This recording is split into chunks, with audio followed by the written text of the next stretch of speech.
Hello നമസ്കാരം. പുതിയ വീഡിയോയിലേക്ക് എല്ലാ കൂട്ടുകാർക്കും സ്വാഗതം. ഇന്ന് ഹെൽത്തി ആയിട്ടുള്ളൊരു ബ്രേക്ക്ഫാസ്റ്റ് റെഡിയാക്കാം. റാഗി കൊണ്ട് നമുക്ക് ഇടിയപ്പം തയ്യാറാക്കിയെടുക്കാം. അപ്പോൾ എങ്ങനെയാണ് റാഗി ഇടിയപ്പം തയ്യാറാക്കേണ്ടത് നോക്കാം. നമ്മൾ സാധാരണ ഇടിയപ്പം തയ്യാറാക്കുന്നതിൽ നിന്ന് കുറച്ച് വ്യത്യാസമായിട്ടാണ് ഇത് തയ്യാറാക്കുന്നത്. അപ്പോൾ അതിനായിട്ട് ഇവിടെ റാഗിയുടെ പൊടി എടുത്തിട്ടുണ്ട്. നല്ല സോഫ്റ്റ് ആയിട്ടുള്ള പൊടിയാണ് എടുക്കേണ്ടത്. 1 കപ്പാണ് എടുക്കുന്നത്. അപ്പോൾ നമ്മൾ ഈ എടുക്കുന്ന പൊടി ഒന്ന് ചൂടാക്കി എടുക്കണം. കാരണം ഇതിനൊരു വഴുവഴുപ്പുണ്ട്, അത് കളയാനായിട്ട് നമ്മൾ ഇതൊന്ന് ചൂടാക്കി എടുക്കണം. അപ്പോൾ ഒരു പാനിലേക്ക് ചേർത്ത് കൊടുത്തിട്ട് ഞാനിതൊന്ന് നന്നായി ചൂടാക്കി എടുക്കുന്നുണ്ട്. ഒരു മീഡിയം ഫ്ലെയിമിൽ കത്തിച്ചിട്ട് ചൂടാക്കുക. പിന്നെ കട്ടയാവാതിരിക്കാൻ വേണ്ടിയിട്ട് ഇളക്കി കൊടുത്തുകൊണ്ടിരിക്കുക. നന്നായി ചൂടായാൽ മതി, ഒരുപാട് കളർ ചേഞ്ച് ഒന്നും വരണ്ട, അതുപോലെ കരിഞ്ഞു പോവാതെയും ശ്രദ്ധിക്കണം. അപ്പോൾ ഇത് നന്നായി ചൂടായി കഴിയുമ്പോൾ ഇതിലേക്ക് നമുക്ക് അരിപ്പൊടി ചേർത്ത് കൊടുക്കാം. അതും നമ്മൾ എത്രയാണോ റാഗിപ്പൊടി എടുത്ത് അത്ര തന്നെയാണ് അരിപ്പൊടി എടുക്കേണ്ടത്. ഇനി ഇത് രണ്ടും കൂടി മിക്സ് ചെയ്ത് നന്നായി ചൂടാക്കിയെടുക്കണം. അതിനുശേഷം നമുക്ക് ഇതിനെ ഒരു പരന്ന പാത്രത്തിലേക്ക് ഇട്ട് കൊടുക്കാം. ഞാനിവിടെ ഒരു ബേസിനാണ് എടുക്കുന്നത്. ഇനി ഇതിലേക്ക് നമുക്ക് ആവശ്യത്തിന് ഉപ്പ് ചേർത്ത് കൊടുക്കണം. ഉപ്പ് ചേർത്ത് കൊടുത്തിട്ട് ഒന്ന് മിക്സ് ചെയ്തെടുക്കുക. ഇനി നമ്മൾ സാധാരണ ഇടിയപ്പം ഉണ്ടാക്കുന്ന ആ ഒരു പ്രോസസ്സ് തന്നെയാണ് ഇനി ചെയ്യാനുള്ളത്. അപ്പം ഞാനിതിലേക്ക് ചേർത്ത് കൊടുത്ത അരിപ്പൊടിയും വറുത്ത അരിപ്പൊടിയാണ്. സാധാരണ ഇടിയപ്പം ഉണ്ടാക്കുന്ന പൊടി തന്നെയാണ്. നമ്മളിങ്ങനെ ചെയ്തെടുക്കുമ്പോൾ നമുക്ക് സാധാരണ ഇടിയപ്പം ഉണ്ടാക്കുന്ന ആ മാവിൻ്റെ ഒരു ടെക്സ്ചർ തന്നെ കിട്ടും. ഇനി തിളച്ച വെള്ളം ഒഴിച്ച് കൊടുക്കാം. അപ്പോൾ അരിപ്പൊടിയിൽ ഒഴിക്കുന്ന അത്രയും വെള്ളം ഒഴിക്കരുത് കേട്ടോ.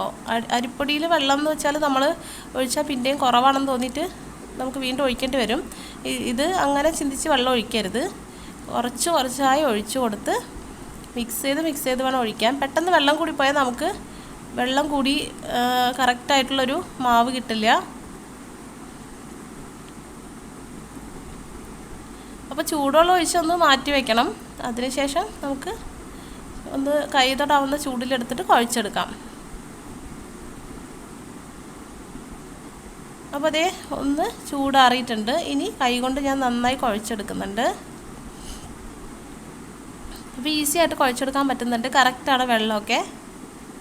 ഇനി നമ്മൾ കുഴക്കും തോറും സോഫ്റ്റായി വരും. ഇനി വെള്ളം കുറവാണെന്ന് തോന്നുകയാണെങ്കിൽ നിങ്ങൾ വെള്ളം ഒന്ന് കൈ മുക്കിയെടുത്താൽ മാത്രം മതി, ഒഴിച്ചു കൊടുക്കരുത്. മാവിൻ്റെ ഈ ഒരു പരുവത്തിൽ ഒഴിച്ചു കൊടുത്താൽ ശരിയാവില്ല. നമുക്ക് കൈ മുക്കിയിട്ട് കുഴച്ചെടുക്കുമ്പോൾ കുറച്ചുകൂടി പെർഫെക്റ്റായി കിട്ടും. ഇനി ഇടിയപ്പത്തിൻ്റെ അച്ച് നന്നായി എണ്ണയൊക്കെ തേച്ച് വെച്ചതാണ്. അതിലേക്ക് നമുക്ക് ഈ കുഴച്ച് വെച്ചിരിക്കുന്ന മാവ് ഇട്ട് കൊടുക്കാം.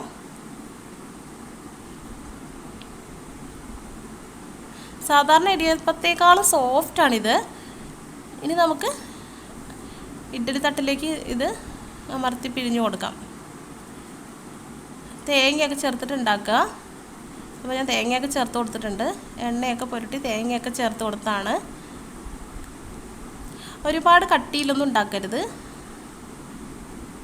നമ്മൾ സാധാരണ ഇടിയപ്പത്തിനെ പോലെ ഒരു എന്താ പറയുക, അതിനേക്കാളൊരു വഴുവഴുപ്പും കുറച്ച് സോഫ്റ്റും ആയിരിക്കും ഇത്.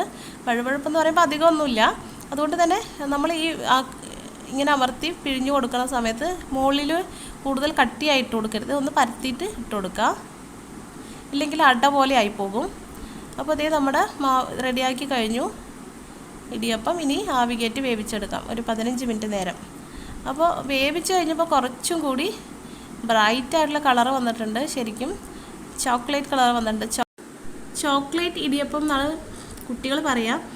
അപ്പോൾ എല്ലാവരും ഇത് തയ്യാറാക്കി നോക്കുക. ഹെൽത്തിയുമാണ്, ടേസ്റ്റിയുമാണ്. Thank U.